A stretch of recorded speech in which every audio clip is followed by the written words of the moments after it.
Hello everyone, welcome to my YouTube channel. आज के इस वीडियो में बिहार बोर्ड का 8वीं क्लास की मैथ बनाएंगे। इसमें पहला चैप्टर है परिमेय संख्याएं। तो परिमेय संख्या समझने के लिए हमें 3 संख्याओं को समझना बहुत ज़रूरी है। पहला है पूर्ण संख्या, दूसरा है पूर्णांक और तीसरा है परिमेय संख्याएं। इन तीनों को पहले समझ लेते हैं, तब ये हमारा चैप्टर अच्छे से समझ में आएगा।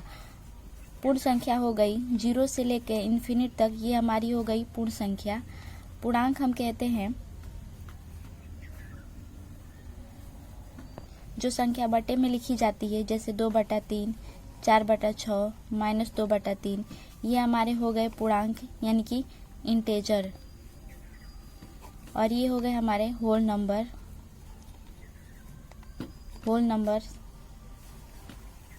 और ये हमारी हो गई परिमेय संख्या यानी कि रेशनल नंबर्स। तो पहले इसे समझ लेते हैं, इसे लिख लेते हैं परिमेय संख्याएं क्या होती है। तो इसकी परिभाषा हमारी पुस्तक में दी हुई है, यहाँ पे आप इसे देख सकते हैं। ऐसी संख्या जो p/q के रूप में हो या व्यक्त की जा सके परिमेय संख्याएं कहलाती हैं। इसकी परिभाषा लिख ली है। ऐसी संख्या जो p/q के रूप में हो या व्यक्त की जा सके परिमेय संख्याएं कहलाती हैं, जहां p और q पूर्णांक है। और पूर्णांक आप जानते हैं कि पूर्णांक क्या होता है। जो भिन्न की संख्या होती है, जैसे 4/6, -2/3, ये हमारी क्या होती हैं, पूर्णांक होते हैं। और यहाँ पे ये p 0 के बराबर नहीं होने चाहिए, सॉरी q 0 के बराबर नहीं होनी चाहिए। q does not equal to 0। तो ऐसी संख्या हमारी होगी परिमेय संख्या। उदाहरण में है -5, 3/5, -7/12। ये उदाहरण बुक में भी दिया हुआ है। तो चलिए अब ये चैप्टर हम शुरू करते हैं। तो इसमें सबसे पहला दिया हुआ है संख्याओं के गुणधर्म या संख्याओं के गुणधर्म दिए हुए हैं। पहला है संवरक नियम, क्लोजर लॉ। दूसरा है क्रम विनिमेयता नियम, कम्यूटेटिव लॉ। और तीसरा है सहचर्यता नियम, एसोसिएटिव लॉ। तो सबसे पहले हम यहाँ से शुरू करते हैं संवरक नियम से। यहाँ आप देख सकते हैं पूर्ण संख्या में पहला दिया है योग, एडिशन। इसे यहाँ से समझते हैं। संवरक नियम में पूर्ण संख्याएं योग। मान लीजिए यहाँ पे कोई संख्या दिया है a और यहाँ पे दिया है b, ये दोनों कोई संख्या है। इन दोनों का हम जब योग करेंगे तो ये हमारी जो संख्या मिलेगी वो हमारी पूर्णांक होनी चाहिए, तभी हम समझेंगे कि ये संवरक नियम का पालन कर रहा है। जैसे यहाँ पे दे दिया 8 हमारा क्या है, एक पूर्ण संख्या है। और जोड़ 15 भी क्या है, एक पूर्ण संख्या है। इन दोनों का हम यहाँ पे योग कर रहे हैं, जोड़ रहे हैं। तो ये हमारा कितना आएगा, 23। और 23 क्या है, हमारा एक पूर्ण संख्या है। तो इसका मतलब है कि ये जो एडिशन है वो संवृत या संवरक नियम का पालन कर रहा है। इसीलिए यहाँ पर दिया है अतः पूर्ण संख्याएं योग के अंतर्गत संवृत है, अर्थात किन्हीं दो पूर्ण संख्याओं a तथा b के लिए a जोड़ b सदैव एक पूर्ण संख्या है। यहाँ पे दूसरी कोई संख्या लेके देखते हैं।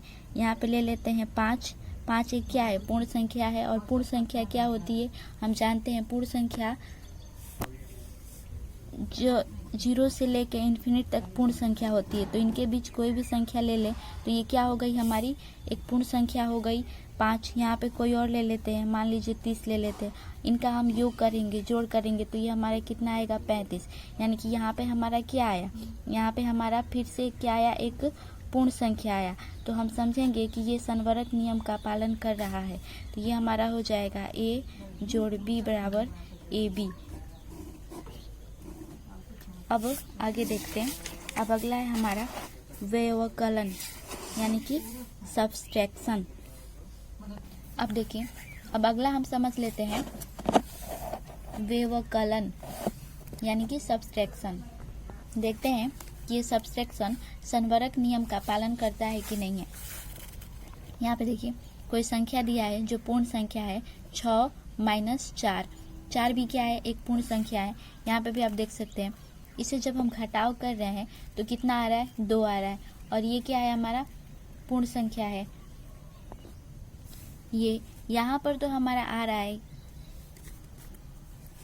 ये 6 माइनस 4 किए तो यहाँ पे तो ये आ जा रहा है, लेकिन यहाँ पर 4 माइनस 5 करने पे ये हमारा क्या आ रहा है, -1 आ जा रहा है। और -1 क्या है, एक पूर्णांक संख्या नहीं है। यहाँ पर देखिए, ये उदाहरण किताब में भी दिया हुआ है। जैसे यहाँ पे समझ लेते हैं, 4 माइनस 5 बराबर -1। और -1 हमारा क्या है, ये हमारा ऋणात्मक संख्या है। ये हमारा ऋणात्मक संख्या है। और संवरक नियम क्या कहता है कि यहाँ पे जब आप घटाव कर रहे हैं तो यहाँ पे क्या आना चाहिए, एक पूर्ण संख्या आनी चाहिए, तब ये क्या होगा, संवरक नियम का पालन करेगा। परंतु यहाँ पे तो ऋणात्मक संख्या आ रहा है, इसीलिए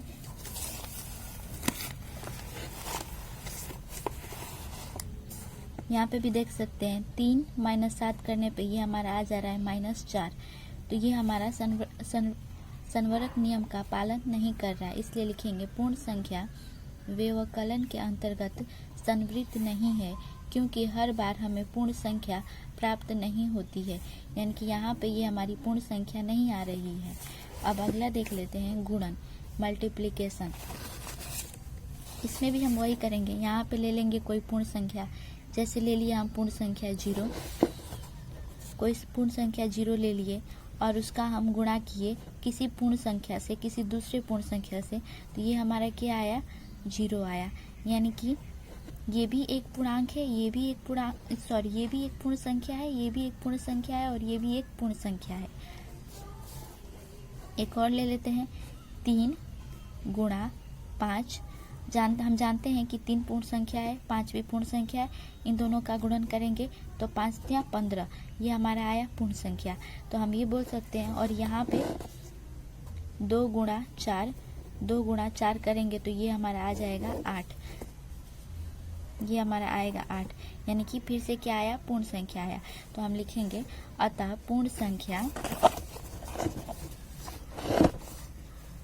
पूर्ण संख्या गुणन के अंतर्गत संवृत है। व्यापक रूप में यदि 2 पूर्ण संख्या a तथा b हो तो a b भी एक पूर्ण संख्या है। यहाँ पे ये आप देख सकते हैं, ये जो व्यवकलन का था या सब्सट्रैक्शन का, सोचिए कि -1 जो कि यहाँ पे आया है और -4 जो कि यहाँ पे आया है, ये किस संख्या समूह का हिस्सा है। तो ये हमारी हो जाएगी ऋणात्मक संख्याएं हो जाएंगी। अब अगला देखते हैं भाग डिवीजन का।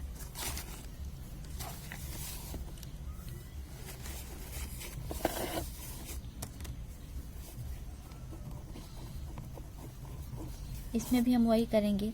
यहाँ पे ले लेते हैं बुक का ही उदाहरण लेते हैं। बुक में दिया है एक पूर्ण संख्या 4 को एक पूर्ण संख्या भाग करनी है इसे, तो ये कैसे लिखेंगे, ये जाएगा ऊपर और ये आएगा हमारा नीचे। यह एक पूर्ण संख्या नहीं है। यहाँ पे जो आया ये हमारी क्या है, एक पूर्ण संख्या नहीं है, एक पूर्ण संख्या नहीं है, इसे आप देख सकते हैं। एक और उदाहरण ले लेते हैं। यहाँ पे दिया है 2/4, तो ये हमारी जाएगा ऊपर। यानी कि फिर से ये क्या आया, ये हमारी पूर्ण संख्या नहीं आई। तो हम यहाँ पे लिख सकते हैं अतः पूर्ण संख्याएं भाग के अंतर्गत संवृत नहीं है। ये हमारा क्या है, ये एक पूर्ण संख्या नहीं है। ये क्या आया,